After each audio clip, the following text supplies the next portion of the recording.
আমার সামনে আমার N250 বাইকটা এখন রাখা। তো আমি কিছুদিন পরপরই হচ্ছে আপনাদেরকে ট্যাঙ্কের আপডেট দেই যে ট্যাঙ্কের কী অবস্থা, জং ধরছে কিনা। তো আজকে আমার বাইকের বয়স হচ্ছে 2 বছর 1 মাস। তো চলেন একটু ট্যাঙ্কটা খুলে আপনাদেরকে দেখাই ট্যাঙ্কে কোনো জং আসছে কিনা। ও শিট, পড়ে গেল।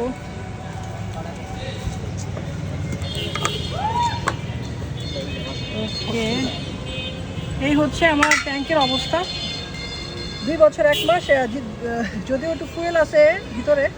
তো এখানে এই পর্যন্ত দেখাতে পারতেছি এই পর্যন্ত যে কোনো ট্যাঙ্কে কোনো জং আলহামদুলিল্লাহ আল্লাহর রহমতে এই পর্যন্ত নাই।